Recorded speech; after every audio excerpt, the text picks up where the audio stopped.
Bismillahirrahmanirrahim. Assalamualaikum warahmatullahi wabarakatuh. Alhamdulillah hamdan katsiran thayyiban mubarakan fi kama yuhibbu rabbuna wa yardah. Wassalatu wassalamu ala man la nabiyya ba'dah. Amma ba'd. Alhamdulillah para siswa SMA Plus Liwaul Furqan, kita bersyukur kepada Allah Subhanahu wa taala pada kesempatan kali ini. Kembali Allah Subhanahu wa taala memberikan kita nikmat sehingga dapat bertemu walaupun masih dengan secara online.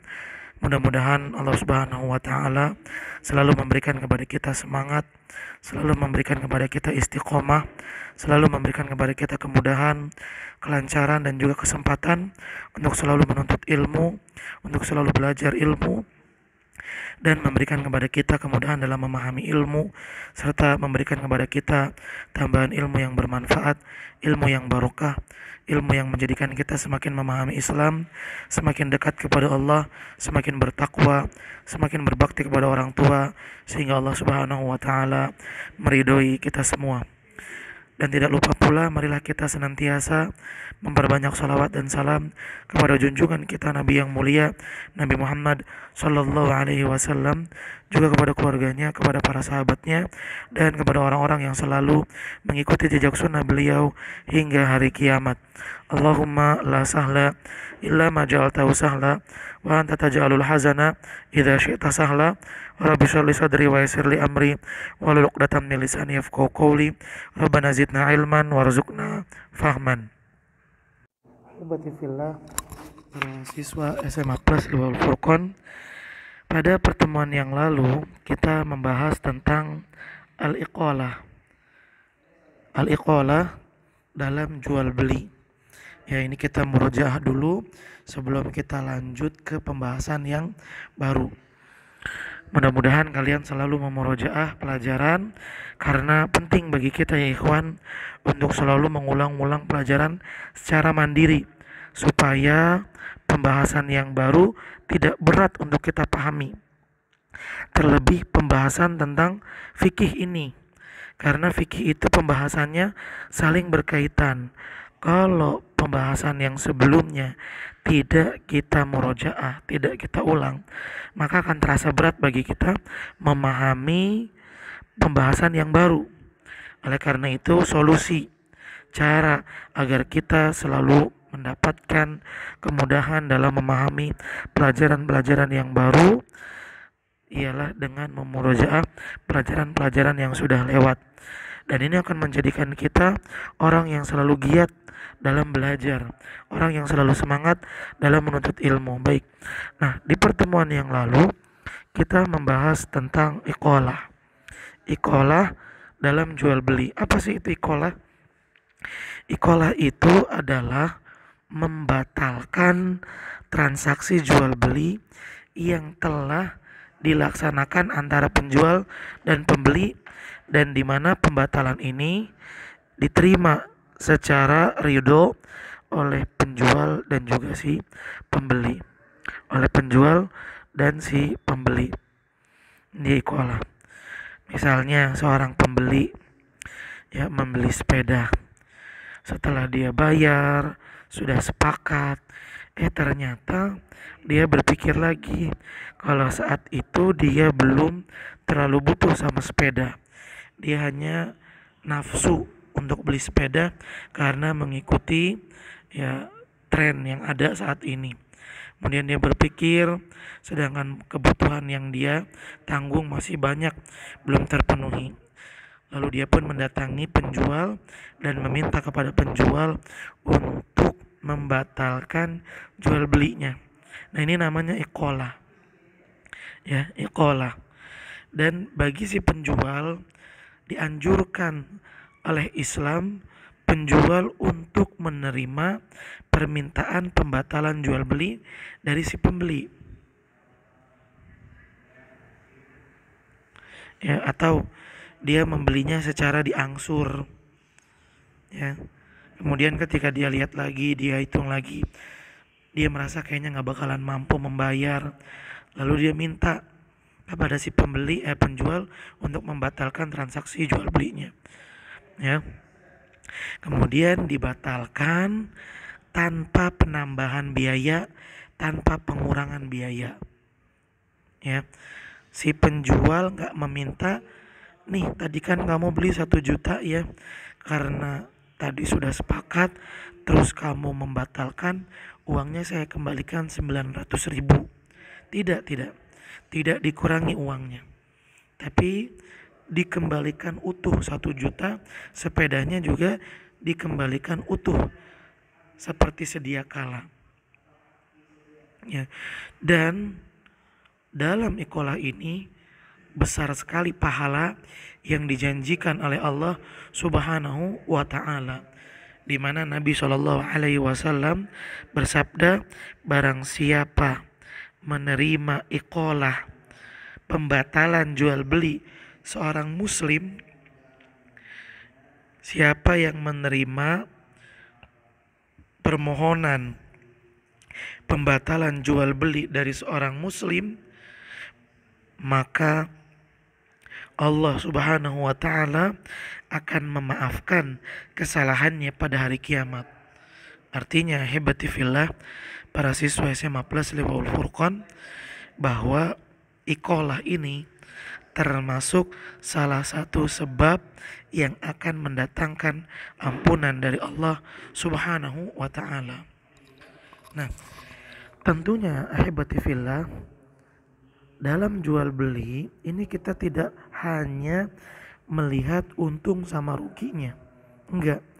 Kita enggak melihat untung sama ruginya, tapi carilah dalam berdagangnya kita, dalam berjual belinya kita, selain yang kita cari untungnya, kita juga mencari ridhonya Allah Subhanahu wa taala, dan ini jauh lebih berkah. Ini pasti jauh lebih berkah ketika seseorang berdagang dan dia berdagang mengikuti aturan-aturan Islam. Pasti keberkahan akan datang kepada dirinya. Berbeda dengan orang yang ketika berdagang, dia hanya memperhatikan untung dan ruginya saja. Wah, kalau begini nanti saya rugi nih kalau dibatalin. Padahal tadi udah ada yang beli. Cuman karena kamu saya duluin, makanya saya utamakan kamu, kamu malah membatalkan. Waduh, saya nggak ada begini ya ikhwan. Barang siapa menjalankan aturan Islam yang dia ketahui, maka Allah Subhanahu wa taala pasti akan menolongnya, pasti akan membantunya. Sebagaimana Allah Subhanahu wa taala berfirman, in tansurullaha yansurkum, jika kalian menolong Allah, artinya menjaga aturan Allah, melaksanakan perintah Allah, yansurkum, maka Allah Subhanahu wa taala pasti akan menolong kalian. Ini dia pembahasan kita di pertemuan yang lalu, yaitu tentang iqalah. Kemudian pada pertemuan yang lalu juga kita membahas tentang akad mudorobah, salah satu bentuk jual beli yang dibolehkan oleh syariat Islam, yaitu akad akad murobahah. Sekali lagi, akad murobahah. Apa itu akad murobahah? Akad murobahah ini adalah penjual menawarkan barang dagangannya dengan menyampaikan dan memberitahukan bahwa barang yang dia perdagangkan ini dia beli dengan harga modal sekian. Dia jujur, lalu dia menjualnya dengan tambahan untung sekian. Misal contohnya, seorang penjual dia membeli sepeda seharga 1 juta, dia beli. Lalu dia menjualnya lagi dengan menambahkan harga 1.200.000. Jadi untung yang dia akan dapat adalah 200.000. Ini namanya akad murobahah. Dan dalam akad murobahah di sini, penjual betul-betul harus menjaga kejujurannya. Tidak boleh dia berdusta, tidak boleh dia berbohong, apalagi kalau sampai dia bersumpah palsu. Demi Allah saya beli segini dan saya nggak ngambil untung. Wah, ini luar biasa nih bohongnya. Karena dia telah bersumpah dan dia melanggar sumpahnya. Ini tidak boleh. Dan Nabi SAW menjamin surga bagi penjual yang ketika berjual dia berjual dengan jujur. Nah, kejujuran ini betul-betul harus dijaga dalam akad murabahah. Dan ini adalah cara jual beli yang sangat baik. Sebab Nabi SAW pun beliau berdagang, berjualan dengan cara seperti ini pula. Karena nggak semua orang ketika melakukan transaksi jual beli mereka pandai, mereka cakap, baik dalam melakukan transaksi jual beli. Ada juga orang-orang yang nggak bisa melakukan transaksi jual beli, seperti orang-orang yang masih awam, masih pemula dalam jual beli, terlebih dia pengen dijual lagi. Nah, orang-orang yang masih pemula seperti ini tentu dia sangat bersandar dengan kejujurannya penjual. Dia begitu percaya sama kejujurannya penjual.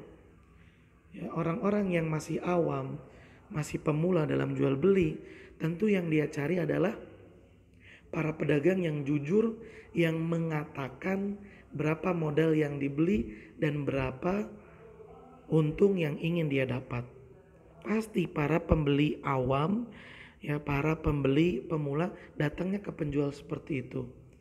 Dia betul-betul hanya percaya aja dengan kejujuran si penjual. Oh, antum Pak penjual belinya 1 juta ya, terus antum mau jual berapa? Saya jual 1.200.000 aja, kata penjual. Ya udah, saya tawar ya, jadi 1.100.000 boleh gak? Nah, ini namanya akad murabahah, di mana penjual memberitahu modal yang dia keluarkan dan untung yang ingin dia dapat.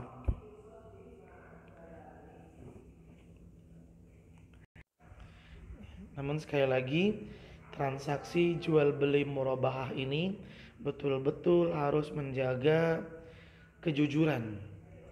Ya, betul-betul harus menjaga kejujuran. Jangan sampai seseorang mengambil untung dengan cara berdusta. Jangan sampai seseorang mengambil untung dengan cara berdusta. Dan Nabi SAW betul-betul keras peringatannya ketika memperingati umatnya tentang bahaya berbohong. Di mana Nabi SAW bersabda, "Iyyakum wal kadzib, fa innal kadziba yahdi ilal fujur, wa innal fujura yahdi ilan nar." Hendaklah kalian menjaga diri dari yang namanya dusta, berbohong. Karena kebohongan dan dusta hanya akan mengantarkan pelakunya kepada keburukan, kejahatan. Dan keburukan serta kejahatan ini akan membawa pelakunya kepada siksaan api neraka, waliyadzubillah. Sekali lagi, ya, kita harus betul-betul memiliki sikap, memiliki tujuan dalam jual beli, bukan hanya untung rugi yang kita timbang-timbang, tapi hendaklah yang kita cari dalam jual beli terutama adalah ridhonya Allah. Ingat ya ikhwan, sebisa mungkin setiap aspek kehidupan yang kita jalani di dunia ini kita usahakan bernilai ibadah di sisi Allah Subhanahu wa taala, sekalipun itu dalam ma'isyah, dalam mencari rizki, berusaha. Dan Nabi SAW pernah memberikan gambaran yang begitu jelas buat kita pahami. Kata Nabi SAW, sekiranya kalian bertawakal kepada Allah seperti tawakalnya seekor burung, niscaya kalian akan diberikan rizki seperti diberinya rizki seekor burung. Mereka keluar di pagi hari dalam keadaan lapar dan mereka pulang di sore hari dalam keadaan kenyang dan membawa makanan untuk keluarganya. Burung tidak punya akal, tapi mereka dijamin rizkinya. Masa iya kita kalah sama yang namanya burung? Burung aja nggak ada yang lembur. Semua burung pulangnya sore. Walaupun sore pulangnya, dia dapat rezeki untuk dirinya, dapat rezeki pula untuk keluarganya. Namun banyak sekali manusia lembur sampai tengah malam.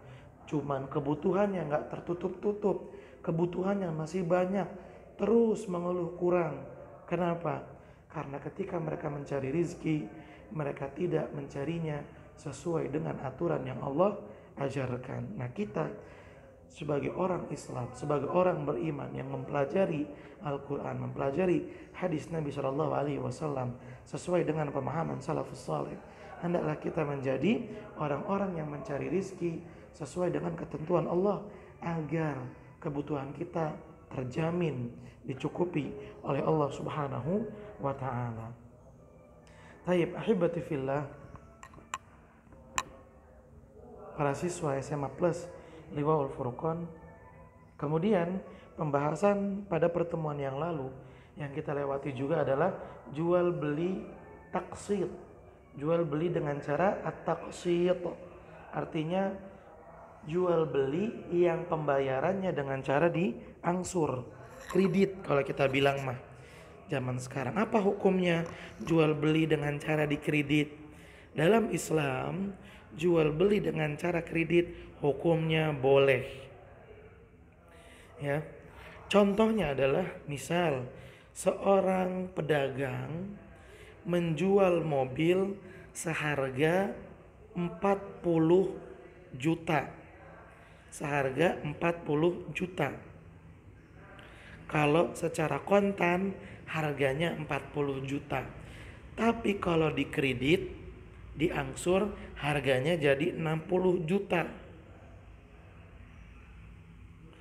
Dan pembayarannya, ya, kalau cicilan ini dilakukan selama 12 kali pembayaran. Dan setiap pembayaran harus bayar 5 juta. Harus bayar 5 juta. Bayar setiap kali bayar 5 juta dan sebanyak 12 kali. Ini namanya ini namanya jual beli dengan cara kredit, angsur. Dan ini boleh hukumnya. Dan ini pernah dilakukan oleh Nabi Shallallahu Alaihi Wasallam dalam sebuah hadis sahih. Aisyah radhiyallahu anha mengatakan, Rasulullah Shallallahu Alaihi Wasallam pernah beli makanan dari orang Yahudi, di mana Rasulullah bayarnya dengan cara nggak cash tapi ditunda, nggak saat itu. Sama Nabi bayarnya ditunda. Dan Nabi Shallallahu Alaihi Wasallam memberikan jaminan berupa baju perang beliau, baju besi beliau. Nah, jual beli kredit ini hukumnya sekali lagi boleh dalam Islam. Dan ada keuntungan lebih pada jual beli kredit daripada jual beli cash, tunai. Dan keuntungannya ini didapat oleh si pembeli dan juga didapat oleh si penjual. Penjual dapat untung dalam jual beli kredit berupa lebihnya harga jual. Kalau dia cash 40 juta, kalau di kredit dapat 60 juta, lebih 20 juta. Pembeli juga dapat untung. Apa untungnya? Dia bisa dapat barang yang dia pengen dengan cara dikredit, diangsur.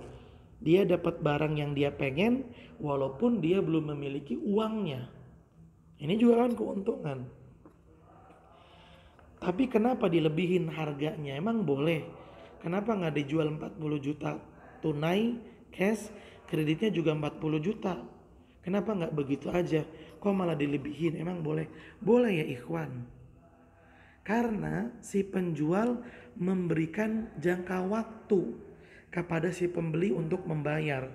Dan pemberian jangka waktu ini juga kan manfaat yang diberikan oleh si penjual kepada pembeli. Coba bayangkan, sekiranya si penjual mendapatkan uang cash saat itu juga, mungkin dia bisa putar lagi uang tersebut untuk didagangkan dengan yang lainnya. Tapi ketika diangsur, kan uang yang dia terima, yaitu si penjual terima, kan sedikit-sedikit nggak bisa diputar kalau misalnya dia dapatnya secara cash.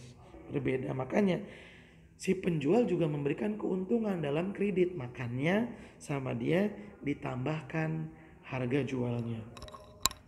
Namun ahibati fillah, para siswa SMA Plus Lubul Furqan, dalam jual beli kredit ini ada 4 perkara yang harus dipenuhi, ada 4 syarat yang harus dipenuhi selain syarat-syarat jual beli yang telah lalu, ya, selain syarat-syarat jual beli yang sudah dilewati. Baik, ahibati fillah, para siswa SMA Plus Lubul Furqan, syarat-syarat jual beli yang pokok ini ya, mau jual beli cash, mau jual beli kredit, itu ada 7. 1. Penjual dan pembeli sama-sama ridho. 2. Penjual dan pembeli adalah orang yang boleh bertindak, yaitu dewasa, berakal, merdeka, dan tidak boros. 3. Penjual pemilik barang yang dijual. 4. Barang yang dijual belikan adalah barang yang boleh digunakan, diambil manfaatnya dalam syariat Islam. Halal. Kalau bisa kita bilang barangnya barang halal.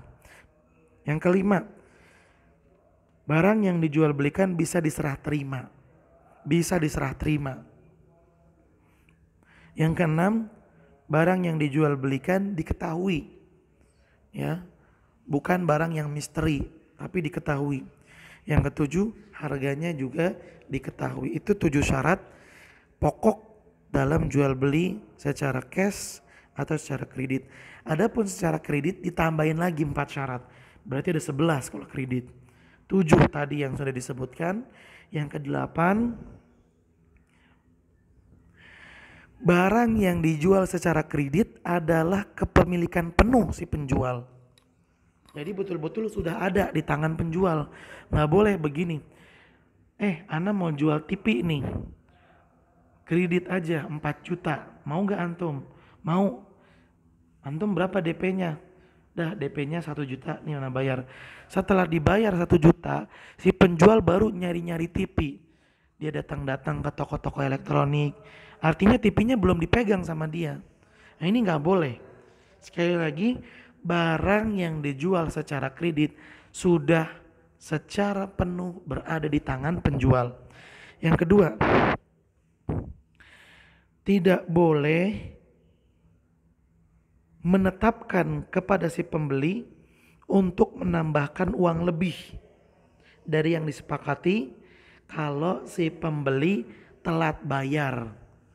Tadi kan beli mobil setiap kali bayar 5 juta. Kalau telat jadi 5.200.000 misalnya. Ini nggak boleh. Nggak boleh minta tambahan ketika terlambat bayar. Baik itu di awal akad atau setelah akad terjadi. Di awal akad nggak ada omongan kalau terlambat bayar 200.000, nggak ada. Ternyata pas telat bayar si penjual minta, kamu kan telat bayarnya nih, harus ditambahin 200.000. Ini nggak boleh. Ya, dan ini termasuk riba yang haram. 3. Pembeli yang sudah punya uang untuk membayar cicilan ketika jatuh tempo wajib, harus, mesti bayar, nggak boleh ditunda. Kemudian yang keempat, si penjual sudah tidak punya hak terhadap barang yang dijual. Terserah sama pembeli mau diapain, ya terserah dia. Si penjual nggak boleh ngatur-ngatur. Haibati fillah, para siswa SMA Plus Lubul Furqan, ini dia pembahasan yang kita lalui di pertemuan kemarin.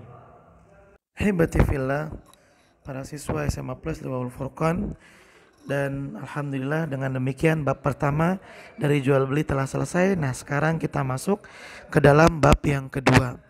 bab yang kedua ini adalah pembahasan yang betul-betul harus kita pahami dengan baik, sebab di zaman sekarang masih banyak orang yang menganggapnya hal biasa, menganggapnya hal baik, bahkan menganggapnya untung wal-iazubillah.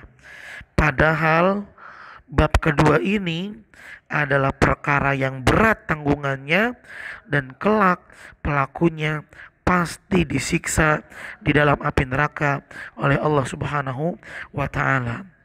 Ya, pembahasannya pada bab kedua adalah pembahasan tentang riba. Yang zaman sekarang dirubah namanya menjadi bunga. Apapun namanya, istilahnya, kalau prakteknya sama seperti praktek riba, tetap riba ya riba. Mau disebut bunga, mau disebut apapun nama-nama yang baik, tetap saja riba ya riba. Taib ahibati fillah, ini ada pendahuluan dulu nih, bisa kalian lihat kiat agar tidak terjerumus dalam riba. Supaya kita bisa lebih semangat dalam mempelajari hal ini. Yang pertama, harus berilmu. Ya, harus berilmu. Karena ketika seseorang tidak berilmu, maka sulit baginya menghindari perkara-perkara yang dilarang oleh Islam. Yang kedua, harus paham betul apa bahaya yang diakibatkan oleh riba.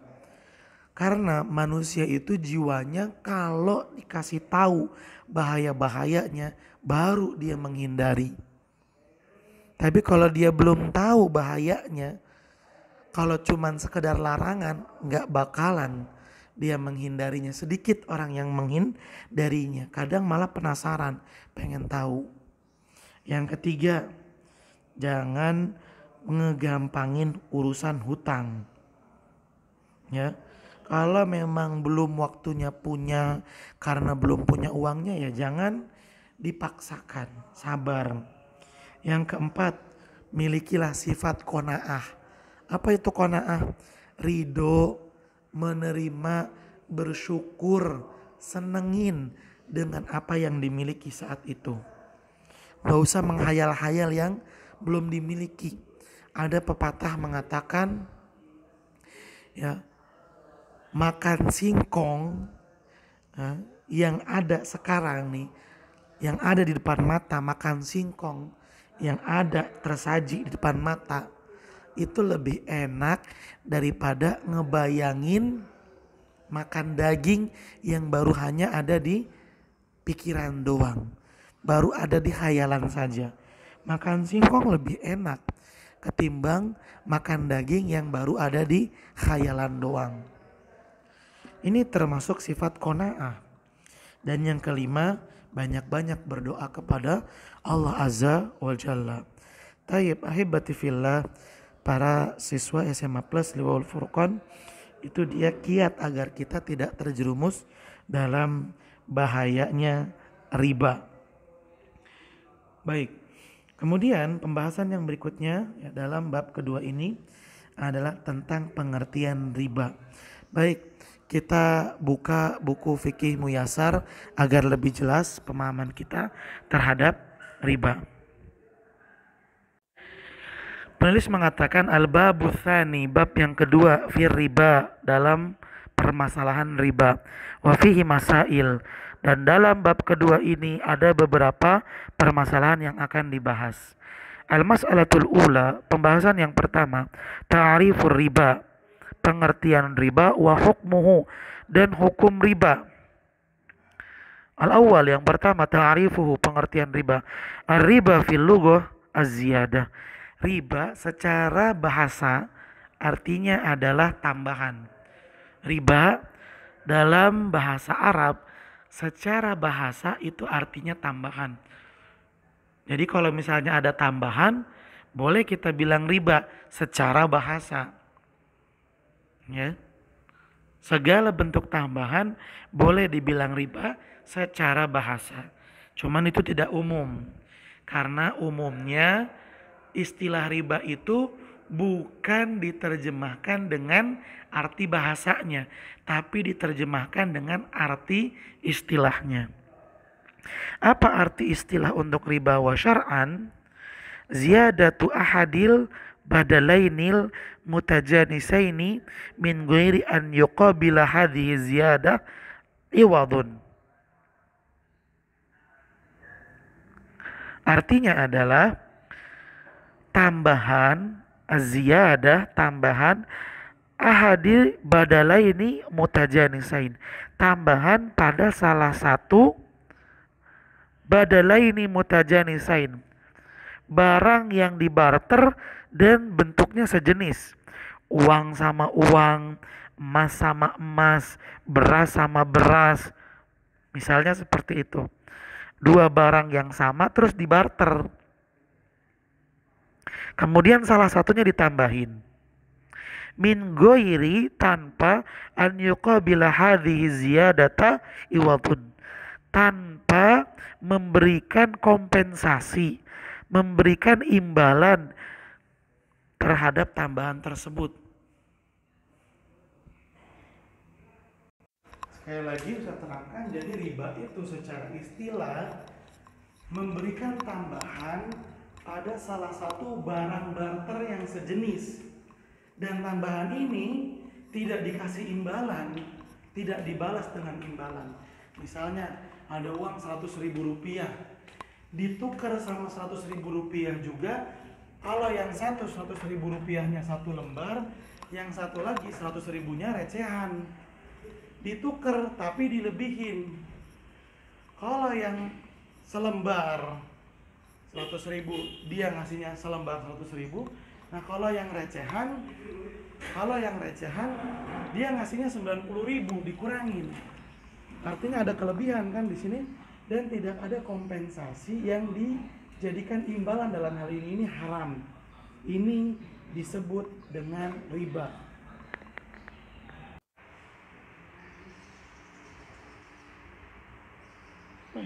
Ahibati fillah, sekali lagi Allah Subhanahu wa taala berfirman dalam mengharamkan riba ini. Wa qala azza wa jalla, dan Allah Subhanahu wa taala berfirman, ya ayyuhalladzina amanu taqullah. Wahai orang-orang yang beriman, bertakwalah kepada Allah. Takutlah kepada Allah, takutlah kepada Allah. Wa dharu ma baqiya minar riba, dan tinggalkanlah apa-apa yang tersisa dari riba. In kuntum mu'minin, jika kalian orang yang beriman. Di ayat yang kedua ini Allah Subhanahu wa taala menantang orang-orang yang mengaku dirinya beriman.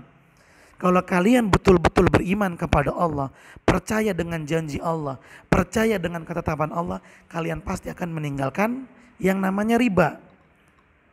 Pasti kalian akan meninggalkan yang namanya riba. Ayat ini maksudnya seperti ini ya ikhwan. Jika ada seseorang melakukan transaksi riba, kemudian dia baru tahu ternyata riba itu haram, atau dia melakukan sebuah transaksi, setelah dia melakukan transaksi diangsur sudah 5 kali, 7 kali, 10 kali, ternyata dia baru sadar bahwa transaksinya itu mengandung riba. Kalau memang dia betul-betul beriman kepada Allah, maka dia pasti akan tinggalkan riba tersebut. Kalau dia betul-betul beriman kepada Allah.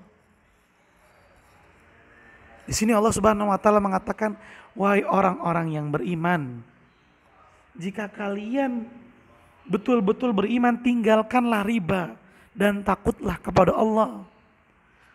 Gak ada permasalahan, aduh rugi Ustaz, saya nantinya gak dapat rumah, padahal ini sebentar lagi jadi rumah saya. Rugi Ustaz, ini tinggal 3-4 kali saya ansur langsung lunas. Ya ikhwan, kalau kita meninggalkan sesuatu karena Allah,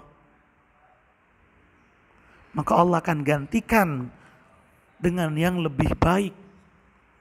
Sebagaimana Allah Subhanahu wa taala nyatakan hal tersebut lewat lisan nabinya Nabi Muhammad sallallahu alaihi wasallam. Barang siapa meninggalkan sesuatu karena Allah, man taraka lillahi syai'an. Barang siapa meninggalkan sesuatu karena Allah, karena takut sama Allah, karena mengikuti perintah Allah, awadallahu lahu khairan minha. Allah akan ganti dengan yang lebih baik. Allah pasti ganti dengan yang lebih baik. Tadinya dia nyicil rumah di tempat yang jauh, terpelosok. Dia nyicil rumah. Sudah puluhan kali diangsur. Tinggal hitungan jari dia angsur lunas. Namun di detik-detik akhir pelunasan rumah tersebut dia belajar dan dia sadar ternyata cara dia membeli rumah adalah cara yang mengandung riba. Dia pun takut sama Allah, dia tinggalkan. Padahal sudah puluhan juta masuk ke situ. Sudah puluhan juta masuk ke situ. Nggak ada rugi menurut dia selama dia mengikuti aturan Allah. Allah akan dengan mudah mengganti rumah tersebut dengan yang jauh lebih baik. Dengan jauh yang lebih bagus, lebih besar, lebih strategis, lebih kokoh. Sekalipun dia orang yang pas-pasan, pendapatannya, tapi bagi Allah mudah, karena Allah Subhanahu wa taala ketika menghendaki sesuatu, Allah cukup mengatakan kun fayakun. Allah cukup mengatakan jadi, maka terjadilah hal tersebut. Mudah bagi Allah ya ikhwan. Makanya ayat ini Allah Subhanahu wa taala tutup dengan mengatakan in kuntum mu'minin, jika kalian betul-betul orang yang beriman, tinggalkan riba. Ada orang kredit handphone lewat bank. Awalnya dia nggak tahu kalau riba itu haram. Kredit selama 1 tahun. Udah 10 kali dia masuk angsurannya, tinggal 2 kali lagi. Dia paham ternyata riba itu haram, dia tinggalin, biarin handphone yang dia impikan dibalikin lagi, nggak apa-apa. Karena dia orang beriman, dia yakin sama Allah pasti digantikan. Ingat Allah Subhanahu wa taala mengatakan intan surullah yansurkum, jika kalian menolong agama Allah dengan melaksanakan perintahnya, menjalankan syariatnya, menjauhkan larangannya, Allah pasti akan menolong. Allah pasti akan menolong. Mudah bagi Allah. Mudah bagi Allah. Sangat mudah sekali. Allah akan memberikan dengan yang lebih baik sesuai dengan sistem kehidupan yang Allah Subhanahu wa taala telah atur.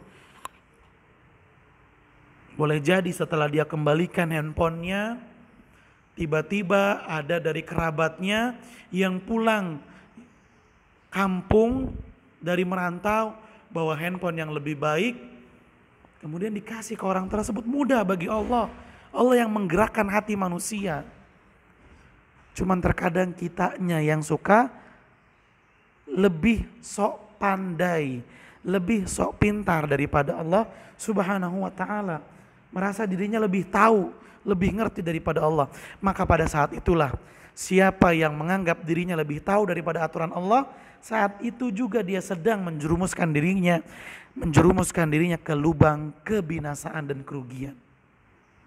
Siapa yang merasa lebih pintar daripada Allah, Allah menyuruhnya untuk meninggalkan, dia mengatakan ngapain ditinggalin, orang tinggal sebentar lagi, merasa lebih pintar. Ingat, ketika seseorang merasa lebih pintar daripada Allah, saat itu dia telah menjatuhkan dirinya ke lubang kerugian dan kebinasaan. Sekali lagi, ingat, dengan kisahnya Nabi Musa alaihi salatu wassalam, terdapat pelajaran untuk kita. Ketika Nabi Musa dan para pengikutnya terhimpit keadaannya di hadapan beliau. Ketika beliau terhimpit dengan pengikutnya dalam kondisi yang betul-betul menurut logika manusia gak bakalan selamat. Di hadapan beliau ada lautan yang luas. Di belakang ada Fir'aun beserta bala tentara dengan persenjataan dan kendaraan yang sempurna, mudah untuk menangkapnya. Tapi pada saat itu kita lihat betapa Nabi Musa yang pandai, cerdik, cerdas, beliau menundukkan rasa pintarnya di hadapan Allah Subhanahu wa taala ketika Allah Subhanahu wa taala memerintahkan untuk memukul laut. Nabi Musa nggak membangkang, Nabi Musa nggak mengatakan ngapain laut dipukul, buat apa? Karena menurut logika manusia yang nggak nyambung, mendingan kabur lari ke kanan atau ke kiri. Atau ya Allah engkau turunkan tentaramu berupa angin atau yang lainnya supaya memporak-porandakan tentaranya Fir'aun. Tapi Nabi Musa tidak membangkang, tidak berkomentar. Beliau tunduk, taat, patuh, betul-betul mengikuti petunjuk Allah Subhanahu wa taala. Makanya pada saat Nabi Musa memukulnya, terbelah itu lautan dan menjadi jalan keluar bagi Nabi Musa dan para pengikutnya. Kemudian kita juga bisa mengambil pelajaran dari kisahnya Nabi Ibrahim dan anaknya Nabi Ismail. Ketika Nabi Ibrahim meminta keturunan, beliau baru mendapatkan keturunan ketika beliau di masa tuanya. Sekalinya dapat anak di masa tua, udah gitu sekalinya dapat anak disuruh disembelih. Padahal anak masih lucu-lucunya, masih diajak bermain, masih kanak-kanak, usia di mana setiap orang tua senang banget melihat anaknya. Tapi pada saat itu Allah Subhanahu wa taala memerintahkan Nabi Ibrahim untuk menyembelih anaknya. Apakah Nabi Ibrahim membangkang? Apakah Nabi Ibrahim berkomentar? La. Nabi Ibrahim enggak mengatakan kepada ya Allah, saya baru dapat anak kok disuruh sembelih. Tidak ya ikhwan. Ketika logika manusia ditundukkan, kepintaran manusia direndahkan di hadapan keputusan Allah pada saat itu, maka Allah akan ganti dengan yang lebih baik, bahkan jauh dengan yang lebih baik. Ketika Nabi Ibrahim menuruti perintah Allah hendak menyembelih anaknya, apa yang terjadi? Anaknya pindah ke tempat tinggal bersama ibunya, dan yang disembelih sama Nabi Ibrahim adalah seekor kambing yang sampai detik ini semua umat Islam mengabadikan momentum tersebut sebagai bentuk mengikuti jalan hidupnya Nabi Ibrahim yang telah diridhai oleh Allah Subhanahu wa taala, dan karena itu pula lah Nabi Ibrahim Allah Subhanahu wa taala jadikan sebagai kekasihnya. Diangkat menjadi hal yang lebih baik. Nabi Ibrahim dijadikan sebagai contoh panutan suri tauladan bagi umat manusia. Hal ini akan terjadi ketika seseorang merendahkan logikanya, rasa pintarnya di hadapan keputusan Allah Subhanahu wa taala. Nah, ini kita ambil pelajarannya dan kita arahkan kepada praktek-praktek riba. Ada orang kredit kendaraan, sudah sebentar lagi mau lunas, dia tahu bahwasanya hal itu haram, baru tahu. Pada saat mau lunas baru tahu, dikembalikan. Allah akan ganti. Ikhwan, semua yang ada di muka bumi ini berjalan atas kehendak Allah. Mudah bagi Allah semuanya itu. Kita lihat sekali lagi pelajaran. Kalau kita betul-betul berjalan sesuai dengan kehendak Allah, maka semuanya akan menjadi mudah. Lihat berapa banyak orang yang sehat walafiat bisa berjalan dengan normal, tapi susahnya minta ampun ketika datang ke masjid. Lebih senang dengan urusan yang sia-sia, urusan duniawi yang melupakan akhirat. Dan berapa banyak kita lihat orang yang jalannya aja ngesot, susah, berat, tapi setiap kali azan dikumandangkan dia hadir di dalam masjid. Seolah-olah gampang banget tuh orang ada di dalam masjid. Padahal jalannya aja ngesot, tapi gampang. Datang ke masjidnya gampang. Kenapa ikhwan? Karena yang dia cari adalah ridhonya Allah Subhanahu wa taala, makanya mudah. Dan Allah pasti menjamin kehidupannya. Ini dia ya ikhwan, sekali lagi kita ulang ayatnya. Allah akhiri ayat pengharaman riba dengan mengatakan in kuntum mu'minin. Jika kalian orang yang betul-betul beriman, takutlah kalian kepada Allah, tinggalkan yang namanya riba. Semoga Allah Subhanahu wa taala melindungi kita dan keluarga kita dari yang namanya praktek-praktek riba.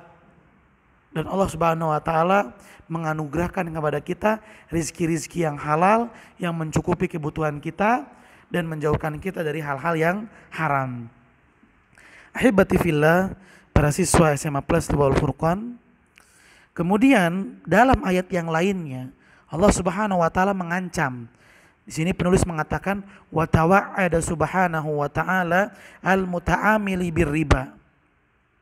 Allah Subhanahu wa taala mengancam para pelaku riba bi asyaddil wa'id, dengan ancaman yang sangat keras, ancaman yang sangat berat, ancaman yang gak main-main.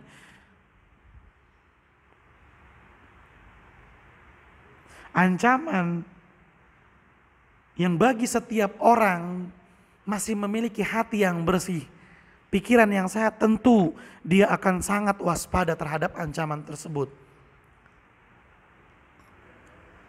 Faqala ta'ala, Allah Subhanahu wa taala berfirman, alladzina ya'kuluna riba la yakumuna illa kama yakumul ladzi yatakhabbathu syaitanu minal mas.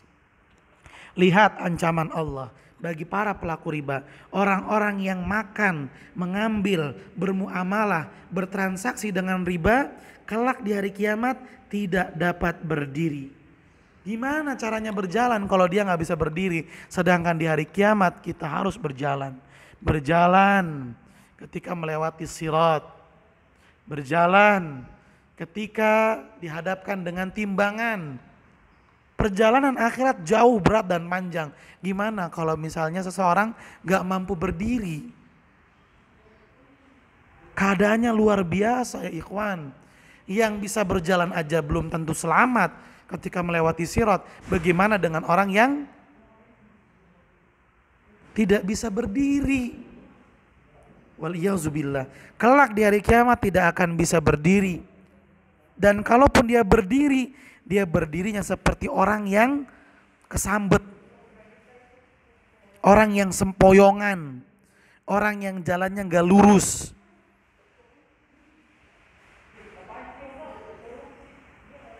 Bahkan Allah mengatakan kelak di hari kiamat orang tersebut akan bangkit dalam keadaan gila. Nauzubillahi min zalik. Nauzubillahi min zalik. Ini ancaman ya ikhwan. Di dunia aja kalau orang gila, hidupnya gak nyaman. Gak bisa dia menikmati kehidupan dunia. Penampilannya kumuh, pakaiannya lusuh, diajak ngomong gak nyambung, gak ada nikmatnya. Di dunia aja sengsara. Bagaimana nanti kalau misalnya di akhirat seseorang dibangkitkan dalam keadaan gila. Nauzubillahi min zalik. Dan itu terjadi bagi para pelaku riba. Ini ancaman yang tidak bisa kita anggap biasa ya ikhwan. Coba kalau misalnya kita ditanya, mau gak kamu di dunia ini jadi gila? Gak ada yang mau. Kalau di kehidupan dunia yang nilainya gak ada apa-apanya dengan kehidupan akhirat, gak ada orang yang mau gila, bagaimana kalau di kehidupan akhirat nanti? Ini harus betul-betul kita tadaburi ayat ini supaya kita betul-betul bisa mawas diri dari yang namanya riba. Di sini penulis mencantumkan keterangan ayat. Ai la yakumuna min kuburihim indal ba'thi. Maksudnya para pelaku riba ini mereka tidak bangkit dari kuburan mereka pada hari kebangkitan. Mereka enggak bangun dari kuburan mereka pada hari kebangkitan. Illa kaqiyamil masru'. Kecuali keadaan mereka ketika bangkit itu seperti orang yang kesurupan. Mereka ketika dibangkitkan dari kuburan kayak orang kesurupan, nggak jelas, aneh. Wadzalika litadakhumi butunihim bisababi aklihim riba fid dunya. Dan jeleknya lagi rupa mereka para pemakan riba, kelak di hari kiamat mereka perutnya menggelembung besar akibat memakan harta riba. Nauzubillahi min zalik. Jelek rupanya.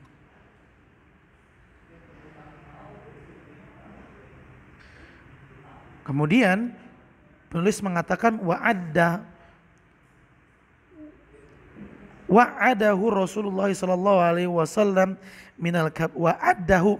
wa'adahu Rasulullah sallallahu alaihi wasallam minal kabair. Dan Rasulullah sallallahu alaihi wasallam sendiri menyatakan bahwa riba termasuk dalam kategori dosa besar.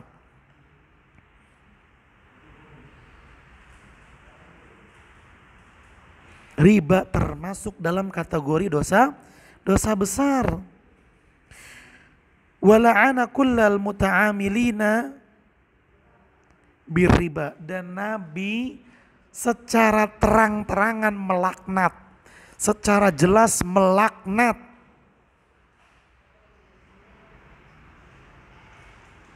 setiap orang yang memiliki andil dalam transaksi riba.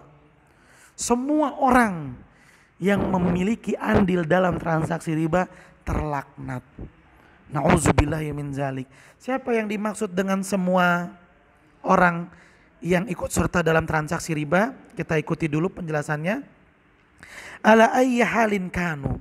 Bagaimanapun keadaan mereka, kedudukan mereka, kondisi mereka, jabatan mereka, selama mereka bertransaksi dengan riba, ada andil, ada campur tangan di sana, mereka terlaknat, mereka dilaknat oleh Nabi Shallallahu Alaihi Wasallam, terkutuk, nauzubillahi min zalik.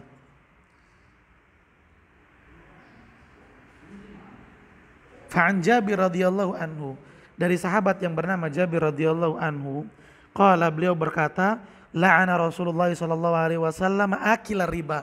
Nabi sallallahu alaihi wasallam, Rasulullah sallallahu alaihi wasallam yang perkataannya mustajab, dikabulkan oleh Allah Subhanahu wa taala, melaknat, mengutuk para pemakan riba.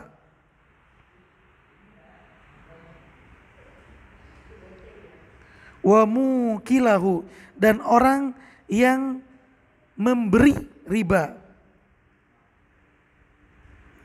Wa katibahu, yang mencatat transaksi riba, yang nulis-nulis transaksi riba. Wa syahidaihi, dan yang menjadi saksi terhadap transaksi riba. Wa qalahum sawa, dan kata Nabi SAW, semuanya sama. Yang memberikan uang riba dilaknat, yang menerima uang riba dilaknat, yang nyatetin transaksi riba, mencatat, membukukan transaksi riba, dan yang menjadi saksi, semuanya sama, dilaknat, dikutuk sama Nabi Shallallahu Alaihi Wasallam. Nauzubillahi min zalik. Makanya ikhwan, kalau misalnya ada tetangga kita misalnya, kenalan kita misalnya, pengen kredit lewat bank konvensional, bank yang melakukan transaksi riba, pengen minjem duit secara riba, tapi bank meminta agar menghadirkan saksi, siapa orang yang akan bertanggung jawab kalau misalnya si tetangga atau kerabat kita ini bermasalah. Lalu tetangga atau kerabat kita ini meminta kepada kita untuk menjadi saksi, untuk menjadi orang yang bisa melancarkan pinjaman dia ke bank. Jangan mau. Walaupun dia bilang cuman pinjem nama doang kok, saya berani bertanggung jawab, cuman minjem nama antum doang. Jangan, sebab Nabi SAW mengatakan saksinya sama, dilaknat. Nauzubillahi min zalik. Wa qad ajma'atil ummatu ala tahrimihi, dan umat Islam sepakat bahwa yang namanya riba dengan nama yang lainnya juga, mau bunga bunga, mau yang lainnya. Selama transaksinya seperti transaksi riba, haram hukumnya. Taib ahibati fillah, para siswa SMA Plus di Wal Furqan. Kemudian pembahasan yang kedua maksudnya. Al-mas'alatu tsaniyah, pembahasan yang kedua, penulis mengatakan al-hikmatu fi tahrimihi. Apa sih hikmahnya? Apa tujuannya Allah Subhanahu wa taala mengharamkan riba? Kenapa? Kenapa Allah haramin riba? Tujuannya buat apaan? Baik, kita dengar nih, biar kita lebih mantap dalam menjaga diri dari perbuatan riba. At-ta'amulu bir-riba yahmilu ala hubbidzat. Bermuamalah, bertransaksi dengan riba, yahmilu ala hubbidzat, akan mendorong seseorang menjadi pribadi yang egois, hubbidzat. Dan ini nampak sekali ya ikhwan. Orang yang sudah melakukan transaksi riba jadi egois. Kita lihat rentenir. Mereka ketika nagih hutang, mau yang ditagih punya uang atau enggak punya uang, lagi ada, lagi susah, lagi sengsara, kejam perlakuannya, nauzubillah min dzalik. Kejam sekali perlakuannya. Egois mereka. Ini dampak buruknya. Bermuamalah dengan riba akan mendorong seseorang menjadi pribadi yang egois. Wa takalub ala jam'il amwali wa tahsiliha min ghairi turuqil masyru'ah.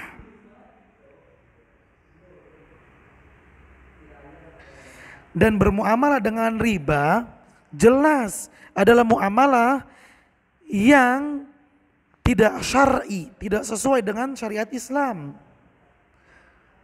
Bermuamalah, bertransaksi dengan riba, mengumpulkan harta, mendapatkan harta dengan cara riba adalah cara mengumpulkan harta yang tidak syar'i, yang akan menyebabkan seseorang menjadi tamak, rakus.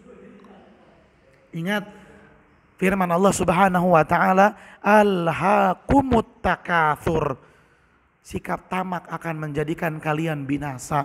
Dan sikap tamak ini akan tumbuh pada diri orang-orang yang selalu bertransaksi dengan riba. Waliyadzubillah.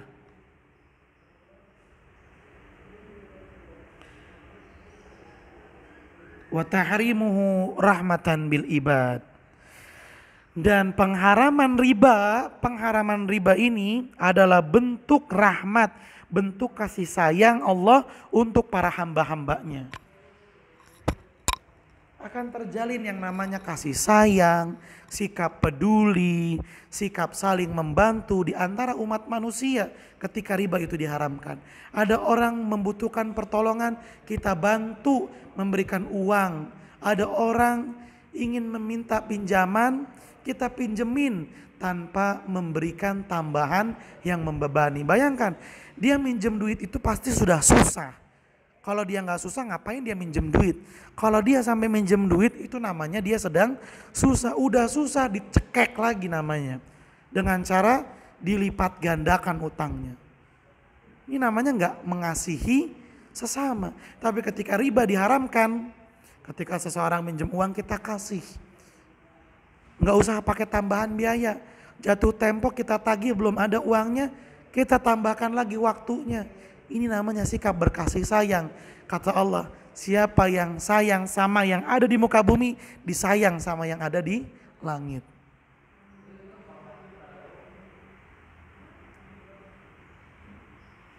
Taib ahibati fillah. Kemudian di sini penulis juga mengatakan fa inna fihi akhdhan li amwalil akharin bi ghairi iwad. Dan yang namanya riba itu adalah merampas harta orang lain tanpa memberikan imbalan. Biasanya kan kita kalau ngambil punya orang lain ya kita berikan punya kita juga. Atau dengan istilah lainnya barter. Dia punya barang, barangnya kita ambil, kita punya uang kita kasih. Kalau riba enggak, Ngambil aja punya orang lain tanpa memberikan apa-apa. Ngambil terus dari orang lain, tapi nggak memberikan apa-apa. Ini namanya curang. Pengennya dapat tapi nggak mau memberi. Idzil murabi ya'kulu amwalan nas duna an yastafidu syai'an fi muqabilihi. Di mana pemakan riba mereka selalu mengambil merampas harta orang-orang, sedangkan orang-orang gak ngambil apa-apa dari si pemakan riba itu sendiri. Kama annahu yuaddi ila tadakhumil amwali wa ziyadatiha ala hisabi silbi amwalil fuqara. Sebagaimana riba menyebabkan menumpuknya harta dengan cara ngerampok. Tadakhumil amwal, numpuknya harta, wa ziyadatuha, bertambahnya harta, ala hisabi silbi amwalil fuqara, tapi bertumpuknya harta itu dengan cara ngerampok. Ya, lihat bahasanya, ngerampok hartanya orang-orang miskin. Udah miskin dirampok. Dengan kata lain, kalau misalnya ini gambaran sedikit, perampok itu masih mending daripada pemakan riba. Biasanya perampok malingnya ke rumahnya orang kaya, tapi tetap ini haram. Namun pemakan riba yang dia rampok bukan orang kaya, tapi orang-orang miskin dia rampok. Luar biasa kejamnya. Wa yu'awidu murabil kasala wal khumul. Dan riba ini akan menjadikan pelakunya malas nyari duit. Malas kerja, malas berkreatif. Dia bisa dapat uangnya orang tanpa melakukan apa-apa. Ini pelaku riba nih. Dia gak ngerjain apa-apa tapi dia dapat uang. Curang namanya. Wal ibtiad an istighali bil makasibil mubahah an nafi'ah. Dan riba akan menjadikan seseorang gak mau melakukan kesibukan yang bisa mendatangkan rizki yang halal. Tayyib ahibati fillah, para siswa SMA Plus di Wal Furqan, mungkin sampai di sini perjumpaan kita. Ini pembahasan riba memang harus detail. Gak bisa kita menganggap remeh karena bahayanya gak main-main. Mudah-mudahan dengan pembahasan yang seperti ini kita bisa memahami dengan baik dan bisa betul-betul mawas diri, menjaga diri dari yang namanya bahaya riba. Terima kasih banyak atas perhatiannya. Mohon maaf apabila ada kekurangan dan kesalahan. Mari kita tutup dengan membaca doa kafaratul majelis. Subhanakallahumma wa bihamdika, asyhadu an la ilaha illa anta, astaghfiruka wa atubu ilaik. Billahi taufiq wal hidayah. Wassalamualaikum warahmatullahi wabarakatuh.